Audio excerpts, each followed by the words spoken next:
All right, YouTube, it's Detroit's HPTV coming to you out of Detroit. It's Sunday morning, and over here at this channel, we would be remiss if we didn't do a reaction video to Anton Daniels questioning Michaelah Montgomery.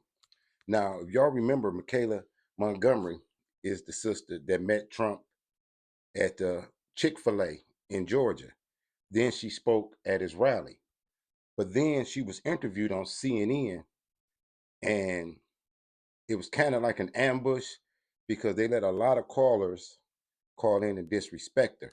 Now, from the left, they tried to ignore black support for Trump, black support for conservatism, and mainstream media wants you to think that it's some type of uh, media mind manipulation, that there are black people that actually support the policies coming out of the Trump administration. So I wanted to do a reaction video to Anton's video where he's giving her a fair and balanced interview and allowing her to tell her story. Now, some weeks ago, he had said he was going to try to find her and do an interview. Then he also said he's going to bring her to Detroit. It would be nice to see the sister in Detroit because Michigan is a swing state. It will be a battleground state. And in recent events that we see coming out of the DNC with they twerking and rappers and media entertainers coming out telling black people what to do, what they refuse to accept is there is a large amount of the black population that have their own mind. They will not be manipulated by the do nothing Democratic Party, who will promise you things and then don't come through. But it seems like now they're not promising the black community anything or Americans anything other than abortion and gender reassignment and open borders, which all are being proven to be disastrous for our communities. But I'm not going to hold you up. I'm going to let you check out the interview that Anton did with Michaelah Montgomery. Shout out to Anton Daniels in his show. So let's check out this interview. This for fair use under the 1976 Copyright Act, for education and commentary in the First Amendment. Let's check it out.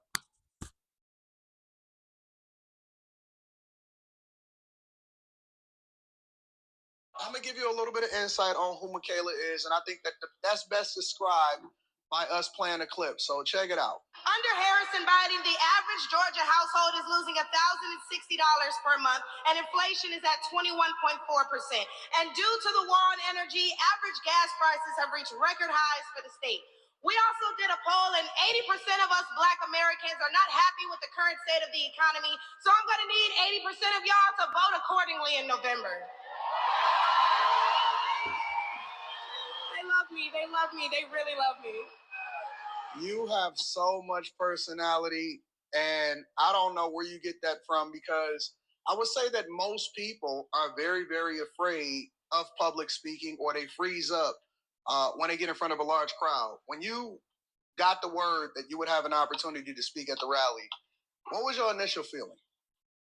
It wasn't even that I got the word, Mr. Daniels. I called and asked. I said, y'all bringing Big T to the A. Ain't no way I'm not speaking. So what is... Now, I want to point out that spot where she said she called and asked because they tried to play her uh, being allowed to speak at the rally as if she was some type of Republican surrogate that they were paying. But when you see the reality of it, she is just an informed and concerned voter who got her opportunity to speak her mind. So you can't blame it on some type of misinformation because she's going to lay out all the facts for you. Check out the rest of it. Yeah, that I could go ahead and give a little speech, bring a few remarks.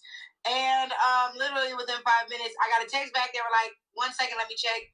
Like 2-3 minutes later, they were like, it's a hell yes. And really? Nobody was like, what are you going to write? Nobody was like, do you need any help? Like, they literally fully entrusted me to get up there and do my thing. They had no idea what I was about to get up there and do. And then, what's so funny is The only thing they asked of me was that I keep it between 3 and 5 minutes. And when you read the speech just like normally, you get right to like 4:47, so they let me slide. After I said the Willie Brown thing, with all the pauses and stuff, I had 26 seconds left. Yeah. But I'm looking, I'm feeling the energy in the crowd. I'm like, shoot, 6 seconds so I can come get me. And what's wrong with being patriotic? And like, they loved it. Like, I just knew that was my moment, so I took it. I used to watch Honey growing up, and I'll never forget Cedric the Entertainer telling me to kick down the door so opportunity doesn't have to knock. So a lot of people will work a lot of years to get up to that stage, and me, bow, hello, hey y'all. Yeah, you got personality. That's crazy, and you the same way on the phone. When I talk to you and all of that, I can't wait to kick it with you in person. But let me ask you another question. I love Detroit, so me too. Yeah, I'm gonna bring you to the city. But let me ask you another question. I'm sure that you've gotten a lot of good feedback, a lot of negative feedback. If you can segment it out and tell me what type of feedback you've gotten from what demographic, whether it be woman, man, black, white, older, younger, what would you say that the feedback has been since you've kind of kicked down the door and made a name for yourself and letting people know who you've always been, but now they just now discovering you? What type of feedback are you getting from what demographic?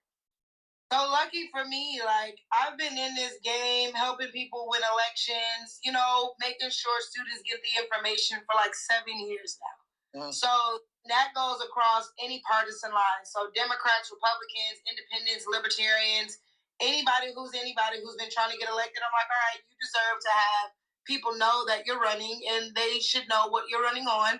And you deserve the opportunity to explain to people why you deserve to win the seat.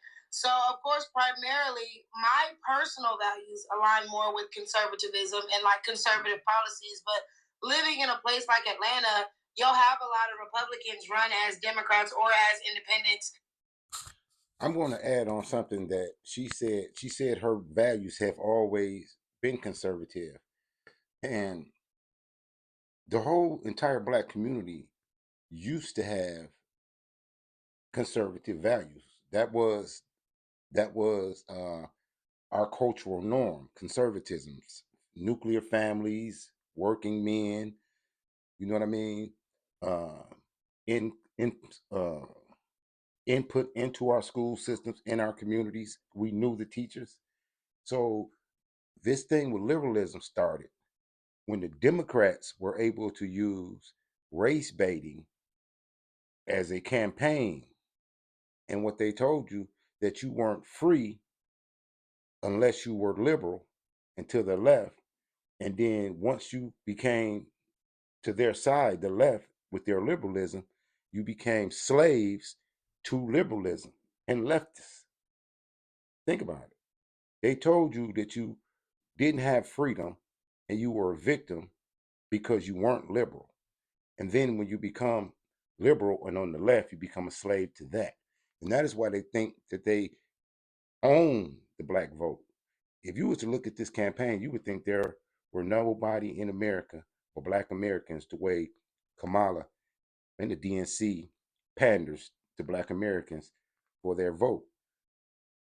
And it seems to me that that's kind of strange strategy considering the small amount of us that make up this population, but it sets up an opportunity to rig or steal. And nobody questions it, especially not black people, because if their candidate wins, no matter how they win, they're going to assume that it was right because they're slaves to liberalism. Simply to win. That makes sense. So when all of this happened, nobody was surprised. Like nobody was like, Kayla, what you doing out there with Trump? They was more like, oh dang, you really just met him? You've been saying you was gonna do that. Like I have called this into existence like since 2018. So it's the rest of the world is surprised, but like nobody around me was surprised. Now when it comes to this newfound popularity or fame or clout or whatever the hell you call this is that I got right now, I hate to say it, but like white people love me And Black people can't wait to tell me that I suck as a Black person. And I'm like, well, good golly, damn it. I'm up here for y'all. I'm giving